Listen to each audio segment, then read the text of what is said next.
Happy Sunday, everybody. Welcome to Kitchen Time. This week's video is pre-recorded. What? It's Valentine's Day. So? Don't you add those in your things? So my niece is now on the video. And she's reminding me that it's Valentine's Day. I haven't forgotten.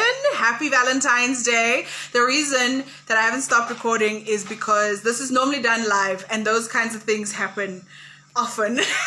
So let's keep the feel of Kitchen Time being live. Thank you for reminding me, Erin. That's awesome. You can just switch that off, though. I can just switch it off. Yeah, but I'm not going to. So she's in this video now. Her voice is in the video. It's in the video.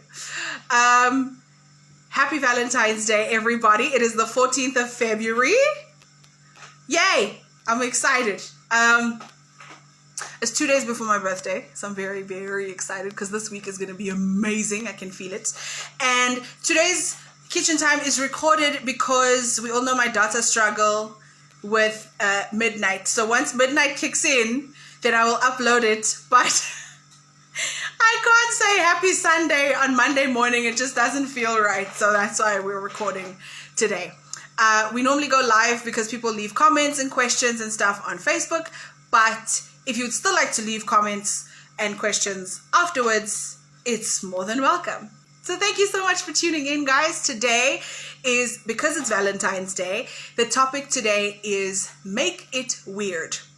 And I know that sounds ridiculous, but I come from a family that isn't very affectionate. They don't hug, they don't kiss, they don't, I mean, not obviously the married couples, but just each other. Like my siblings, I struggle to get hugs out of them.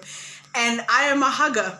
So COVID has been very difficult, firstly, but I am a hugger in general. And I like to give a lot of things in a hug. I like to give energy. I like to, if somebody's having a bad day, a hug really makes it better.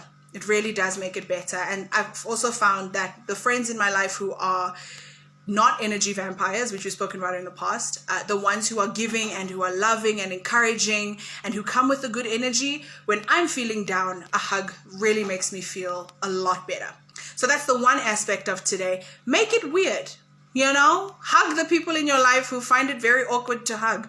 Even if it's difficult for them in the beginning, it does take some time, but they get used to it. And the more you do it, so my one sister, who I hug a little bit more now, she's getting better at it.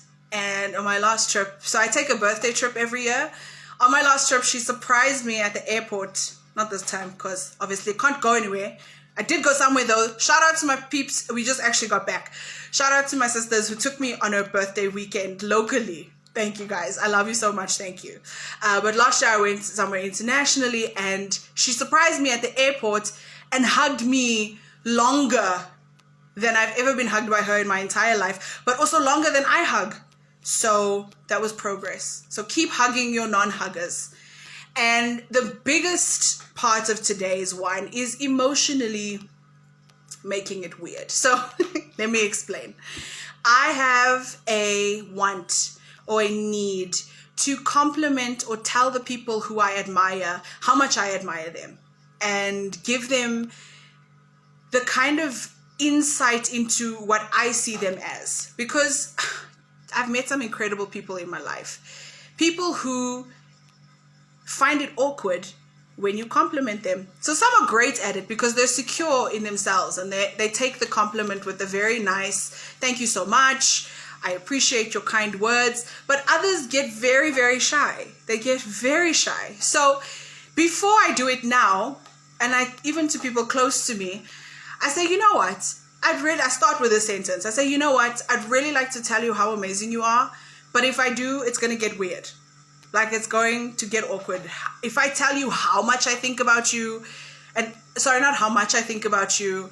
If I tell you how amazing you are in my mind, if I had to share all the things that's going on in my mind with you, about you, that I think, like if I tell you how incredible I think you are, it's going to get weird. It's just going to get weird. And one of my aunts, she said, well, it's not a blood auntie, but we have aunties in our lives that are always there. They're family. They're a family, even though they're not blood related. She said, make it weird. And I was like, oh my word, somebody's giving me permission to actually shower them with the amount of love that I have for them without feeling awkward about it. But she said that. She said, make it weird. And I did. And I went for it. And I was like, this is what I admire about you. This is what I like. This is what I think, I look up to you. I think you're an incredible human being. I love the way you raise your kids. I think that this is amazing about your life and something I want to emulate. So I'd like to encourage you guys this week to do the same. Please don't do this with strangers. Do not walk up to random people and just suddenly tell them things that you like about them. That's awkward. But make it weird with the people in your life who you're close to, who you don't usually get a chance to tell how great you think they are. You don't know whose day you're changing. You don't know whose life you are adding value to. You don't know what kind of words they need to pick them up this week. Maybe you are that person. Maybe you are the person who needs to make it weird for them so that their spirit can just be uplifted a little bit. Okay, so thank you guys so much for tuning in. I love you so much. Have an amazing, amazing week. Make it weird. Tell people how much you love them. It is the month of love, so it's acceptable. And go around hugging your non-hugger families. They'll come around. But yeah, make it weird. From my heart to yours, guys, happy Sunday. I love you very much. I will see you soon. Ciao.